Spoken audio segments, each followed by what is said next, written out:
स्वागत है। आज हम एक बहुत ही दिलचस्प विषय पर गहराई से बात करने वाले हैं, भगवान जगन्नाथ और उनकी विश्व प्रसिद्ध रथ यात्रा। हमारे पास जो जानकारी है वो एक स्रोत से है जिसका नाम है जगन्नाथ रथ यात्रा और उनके रहस्य। इसमें कई अनोखी बातें सामने आती हैं। तो आज हम इसी स्रोत के जरिए भगवान के उस खास स्वरूप को, पुरी मंदिर से जुड़े कुछ रहस्यों को और हाँ, इस भव्य यात्रा की बारीकियों को समझने की कोशिश करेंगे। शुरू करते हैं भगवान के स्वरूप से ही। ये मूर्तियां लकड़ी की क्यों हैं? और वो हाथ पैर, मतलब वो पूरे क्यों नहीं हैं? ये रूप इतना अलग क्यों है? कुछ तो खास होगा इसमें। हाँ बिल्कुल। देखिए, जगन्नाथ का मतलब ही है जगत के नाथ, है ना, पूरे संसार के स्वामी। और स्रोत बताता है कि उनका ये जो रूप है वो श्री कृष्ण के उस समय से जुड़ा है जब उन्होंने अपना शरीर त्यागा था। कहते हैं कि उनकी अस्थियां एक खास पेड़ में समा गई थीं और उसी दिव्य पेड़ की लकड़ी से फिर जगन्नाथ, बलभद्र और सुभद्रा जी की मूर्तियां बनी। शायद ये अधूरापन ईश्वर की अनंतता दिखाता है जिसे हम पूरी तरह से बना ही नहीं सकते।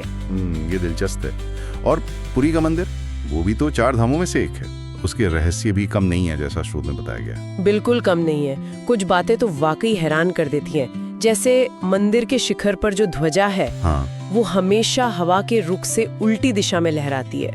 अच्छा, ऐसा कैसे हो सकता है? पता नहीं, पर स्रोत यही कहता है। और ये भी कि मंदिर है तो समुद्र के बिल्कुल पास, लेकिन जैसे ही आप सिंह द्वार से अंदर जाते हैं, हाँ। लहरों की आवाज एकदम बंद हो जाती है, सुनाई नहीं देती। वाकई ये तो मानना मुश्किल है। और गुंबद पर जो सुदर्शन चक्र लगा है, उससे आप पूरी शहर में कहीं से भी देखें, वो हमेशा आपको अपनी तरफ ही दिखेगा, एक जैसा। ये बातें तो काफी रहस्यमयी हैं, कमाल की हैं। जी। अच्छा, मंदिर के इन रहस्यों से आगे बढ़ते हैं। अब बात करते हैं रथ यात्रा की।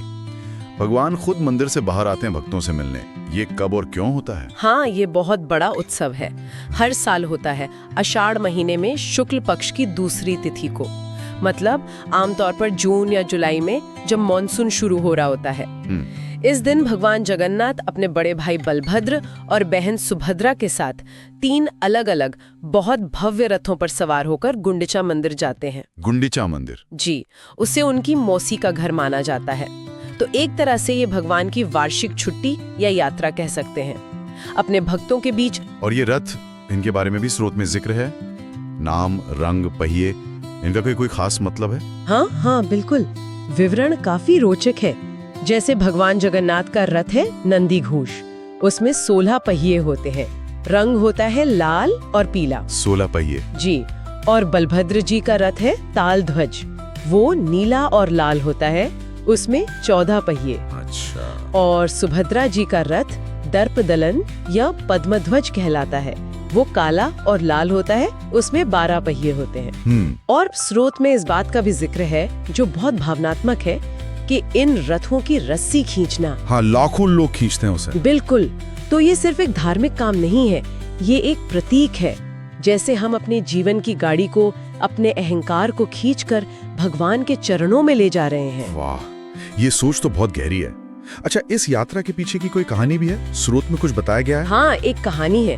कहते हैं कि एक बार बहन सुभद्रा ने इच्छा जताई कि वो अपने भाइयों के साथ वृंदावन, या मतलब अपने मायके घूमना चाहती है। अच्छा। तो उनकी इसी इच्छा का मान रखते हुए कृष्ण रूपी जगन्नाथ और बलभद्र जी उन्हें रथ पर बिठाकर अपनी मौसी के घर यानी गुंडिचा मंदिर ले गए।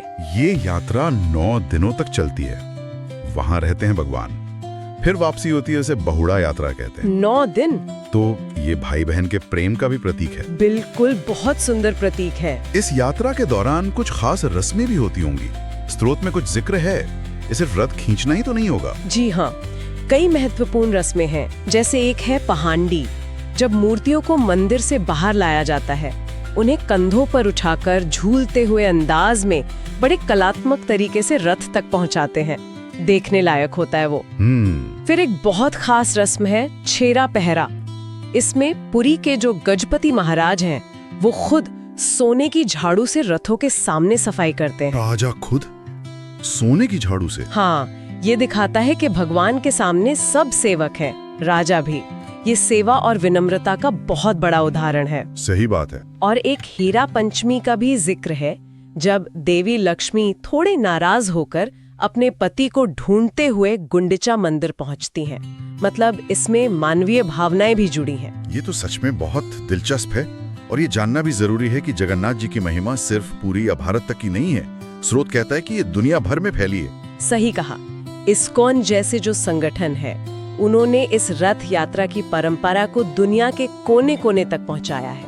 लंदन, न्यूयॉर्क, सिडनी, टोरंटो, कई बड़े शहरों में हर साल रथ यात्रा निकलती है और उसमें हर देश, हर धर्म, हर संस्कृति के लोग जुड़ते हैं। अच्छा। स्रोत इस पर भी ध्यान देता है कि कैसे अलग-अलग जगहों पर ये यात्रा वहाँ के संस्कृति के कुछ रंग अपना लेती है, लेकिन जो मूल भावना है भक्ति की, समर्पण की, वो वही रहती है। तो अगर हम सब कुछ समेटें, इस पूरी यात्रा का, इन रथों का, इन रस्मों का गहरा संदेश क्या है स्रोत के अनुसार? देखिए, मुख्य संदेश तो यही लगता है कि भगवान सिर्फ मंदिर की मूर्ति में बंधे नहीं हैं।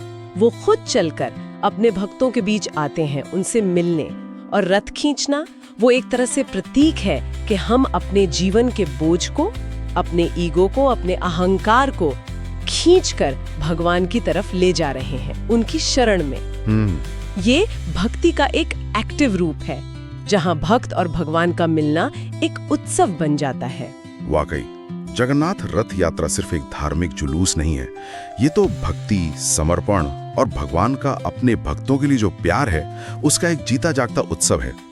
ये हमें याद दिलाता है कि ईश्वर तक पहुंचने के लिए शायद बस श्रद्धा और प्रेम का एक कदम बढ़ाने की जरूरत है। बिल्कुल। और रथ खींचने का वो जो सामूहिक कार्य है, वो हमें सिखाता है कि कैसे अपने मैं को छोड़कर हम सब मिलकर उस एक दिव्य शक्ति की ओर बढ़ सकते हैं।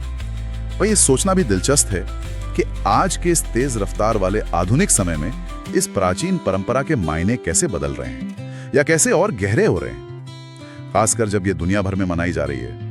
इसका भविष्य क्या होगा? इसी विचार के साथ जय जगन्नाथ। जय जगन्नाथ।